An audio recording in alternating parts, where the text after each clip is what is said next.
Quero convidar você a abrir a sua Bíblia na carta de Paulo aos Filipenses, no capítulo de número 3, verso de número 7. Filipenses 3, 7.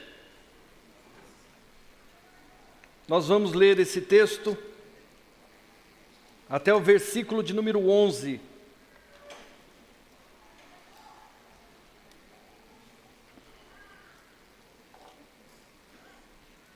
Filipenses 3, 7.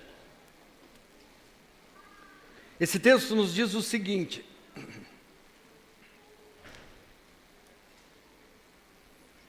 todo mundo já achou? Filipenses 3, 7. Mas o que para mim era lucro, isso considerei perda por causa de Cristo. Sim, deveras, considero tudo como perda, por causa da sublimidade do conhecimento de Cristo Jesus, o meu Senhor, por amor do qual perdi todas as coisas e as considero como refúgio para ganhar a Cristo e ser achado nele, não tendo justiça própria, que procede de lei, senão a que é mediante a fé em Cristo, a justiça que procede de Deus, baseada na fé, para o conhecer e o poder da sua ressurreição e a comunhão dos seus sofrimentos, conformando-me a ele na sua morte, para de algum modo alcançar a ressurreição dentre os mortos. O que Paulo está dizendo aqui é que toda a convicção religiosa que o movia, todo o orgulho religioso que ele trazia em seu coração, todo o sentimento de participação e zelo na fé judaica, agora ele tem como perda por causa de Cristo. Porque Paulo, depois de ter escrito o maior de todos os estudos e tratados a respeito do pecado contidos na Bíblia, que é a carta de Paulo aos Romanos, ele compreende que tudo aquilo que ele fazia por justiça própria, todo o mérito que ele trazia como pessoal, todo orgulho pelas suas conquistas e realizações, diante da obra de Jesus, são reduzidos a nada. Não há nada que um ser humano possa fazer que se compare ao sacrifício de Jesus realizado na cruz do Calvário. E Paulo conclui neste capítulo da sua carta à igreja em Filipos, que o que para ele era lucro, agora ele considera como perda por causa de Cristo. Sim, deveras, considero tudo como perda, por causa da sublimidade do conhecimento de Cristo Jesus, o meu Senhor, por amor do qual perdi todas as coisas e as considero como refúgio, como lixo, para ganhar a Cristo e ser achado nele, na pessoa de Jesus Cristo, não tendo justiça própria em minha vida, que proceda de lei, senão a que é mediante a fé em Cristo Jesus, a justiça que procede de Deus, baseada na fé, para conhecer o poder da sua ressurreição, para conhecer o poder da sua ressurreição. Este domingo, no qual estamos aqui reunidos, aonde alguns ainda trazem a herança religiosa do passado e consideram como domingo de Páscoa, A Páscoa se deu na sexta, com a entrega do Cordeiro de Deus que tira o pecado do mundo. O que acontece no domingo é a ressurreição, e Paulo diz que ele entrega todas as coisas para conhecer o poder da sua ressurreição. E qual é a importância de conhecer o poder da ressurreição de Cristo? Qual é este poder contido neste fato? É o poder que transforma todas as coisas. O evangelho do satanismo encerra a participação de Jesus na história do homem com a sua morte. Eu me lembro há aproximadamente uns 15 anos atrás, depois de um culto, eu saí com a minha família para tomar um lanche, e nós estávamos numa lanchonete ali na Avenida JK, bem lá embaixo, perto da viaduto ali que passa sobre a Avenida 10 de Dezembro, quando nós fomos surpreendidos por uma figura de um jovem, de um rapaz, completamente transtornado, totalmente descabelado, sem camisa, descalço, apenas com uma calça, e ele trazia em suas mãos um boneco que provavelmente foi arrancado de uma cruz, mais ou menos desse tamanho. Esse boneco estava de braços abertos, era um boneco de Jesus que provavelmente foi arrancado de uma cruz, e ele trazia em suas mãos este boneco de ponta cabeça, segurando nas pernas, e ele o levantava dizendo em inglês: Jesus perdeu, Satanás venceu. E esta figura impactante é a figura de todos aqueles que ainda não ganharam a convicção e a compreensão daquilo que Paulo fala na sua carta aos Filipenses, que ele considera tudo como perda para ganhar a participação na ressurreição de Cristo. O Evangelho, da maneira que muitos de nós conhecem, ele se encerra na morte de Cristo, o Evangelho da cruz. Mas há um outro Evangelho que nós precisamos conhecer e experimentar. É o Evangelho da ressurreição de Cristo, e foi este o Evangelho pregado por seus discípulos. Se vocês lerem o livro de Atos dos Apóstolos, no capítulo de número 3, onde narra a primeira pregação de Pedro depois da ressurreição e a assunção de Cristo Jesus, o evangelho que Pedro prega ali é o evangelho da ressurreição de Cristo.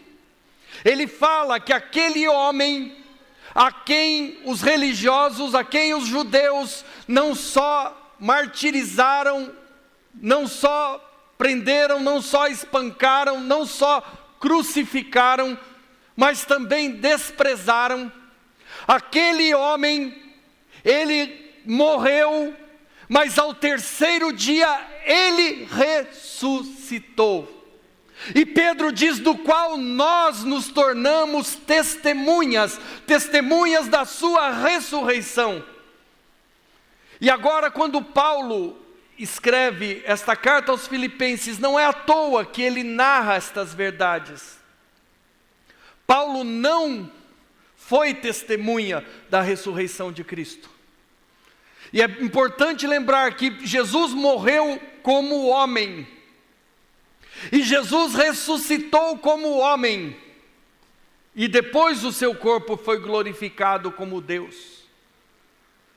Paulo não conheceu Jesus como homem, mas Paulo conheceu o Evangelho através de Jesus ressuscitado, que aparece para ele no caminho de Damasco, no qual ele tem ali uma visão de uma grande luz, cai do cavalo, ouve uma voz que diz: Saulo, Saulo, por que me persegues? E naquele momento Jesus se revela a Saulo de Tarso, e naquele momento o coração dele é transformado.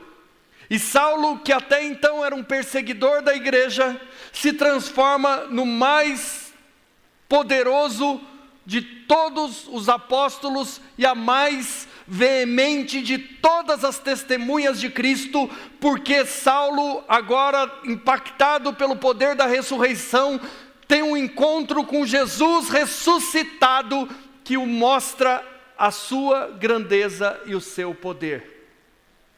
O evangelho de muitos de nós aqui é um evangelho legítimo, é um evangelho autêntico, é um evangelho verdadeiro, mas é um evangelho que termina na cruz. É um evangelho que fala de morte, é um evangelho que fala da aniquilação do corpo do pecado, é um evangelho que fala do perdão das nossas transgressões, é um evangelho que fala que Deus já não se lembra mais dos nossos pecados, mas encerra-se aqui. E hoje, neste domingo, quando eu pensava a respeito do que compartilhar com vocês, Deus trouxe claramente ao meu coração, dizendo: ensina a respeito do evangelho da ressurreição. E quando Deus trouxe ao meu coração esse texto, Ele me trouxe um outro texto que já já eu vou compartilhar com vocês. E depois eu quero encerrar este culto orando para que Deus faça o milagre da ressurreição entrar em cada coração nesta noite. Mas o apóstolo Paulo aqui, ele está dizendo que ele considera tudo como perda para que de algum modo ele venha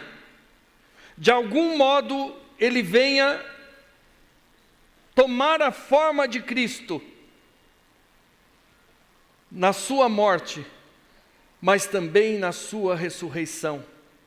Ele diz que ele considera tudo como perda para que ele possa o conhecer a Cristo e conhecer o poder da sua ressurreição. Guarde esta palavra nesta noite: conhecer o poder da sua ressurreição. Vamos declarar juntos: e conhecer o poder da sua ressurreição. Você pode falar isso um pouco mais forte? E conhecer o poder da sua ressurreição. É aqui que está a nossa esperança, no poder da ressurreição de Cristo.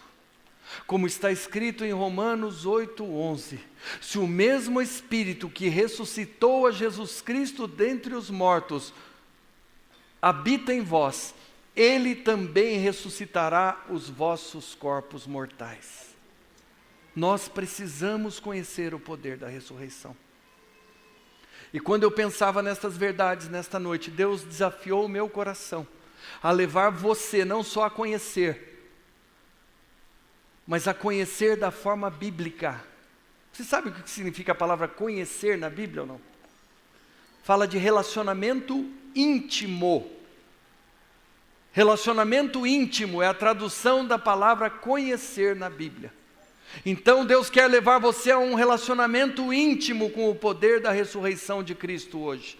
E Ele vai tocar no profundo da sua alma, no profundo do seu coração, e vai tocar também em cada área da sua existência, em cada área da sua vida. Ele vai tocar no seu coração, Ele vai tocar na sua alma, Ele vai tocar no seu corpo, Ele vai tocar no seu casamento, Ele vai tocar na sua vida familiar, Ele vai tocar nos seus relacionamentos, Ele vai tocar na sua vida material e financeira, Ele vai tocar na sua vida profissional, Ele vai tocar em você nesta noite, porque o poder da ressurreição age integralmente na vida de cada um de nós.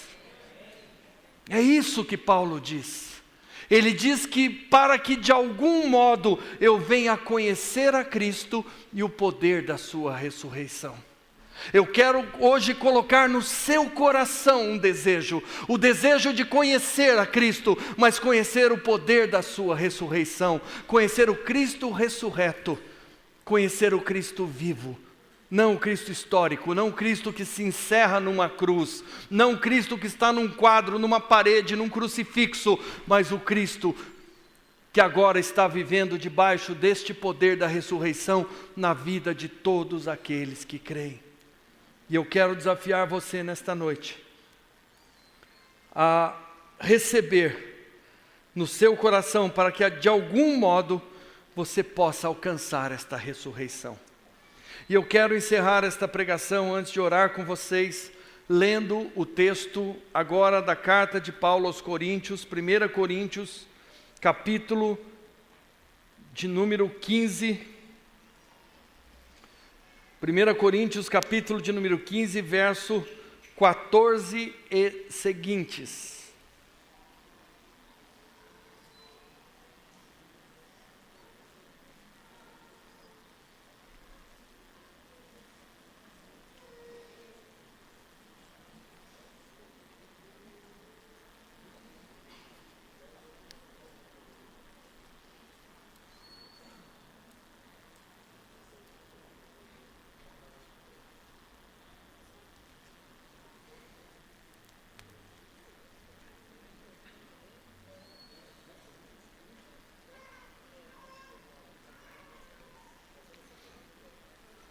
Primeira Coríntios 15, 14. Todo mundo achou? Olha o que está escrito aí na sua Bíblia. E se Cristo não ressuscitou, é vã a nossa pregação. Imagina você que Cristo morreu na cruz pelos seus pecados, pelos meus pecados, mas foi enterrado e não ressuscitou. Seria maravilhoso o fato de que todos nós fomos perdoados dos nossos pecados à medida que cremos, mas não haveria esperança de vida eterna, de ressurreição.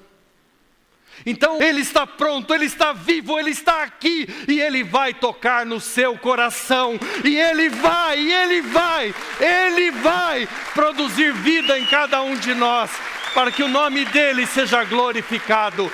E eu quero desafiar você nesta noite, para juntos unirmos a nossa fé neste lugar, porque a minha fé não é diferente da sua e nem a sua diferente da minha, mas nós precisamos unir a nossa fé nesta noite, e Deus está pronto para fazer um milagre, Ele está pronto para tocar em cada coração, Ele está pronto para avivar aquilo que estava morto, através do poder da sua ressurreição. E eu quero que você creia nisso. Mas eu quero terminar de ler esse texto agora. E ele termina dizendo assim, o apóstolo Paulo, aqui ainda em 1 Coríntios 15, agora no versículo de número 18, ele diz assim: e ainda mais, os que dormiram em Cristo permanecem. Se a nossa esperança em Cristo se limita apenas a esta vida, somos os mais infelizes de todos os homens. Sabe o que Paulo está nos dizendo nesta noite? Sabe o que o Espírito Santo de Deus está nos dizendo nesta noite? Ele quer que eu e você, nós possamos dar um passo a mais. Porque se nós permanecermos apenas na morte, apenas na ceia, apenas no Evangelho da cruz, nós talvez possamos estar felizes por um tempo, mas depois nós vamos tornar-nos os mais infelizes de todos os homens. Mas de fato, do verso de número 20, mas de fato Cristo ressuscitou dentre os mortos, sendo Ele a primícia dos que dormem, visto que a morte veio por um homem, também por um homem veio a ressurreição dos mortos. Porque assim como em Adão todos morreram, assim também em Cristo todos serão vivificados. Glória a Deus.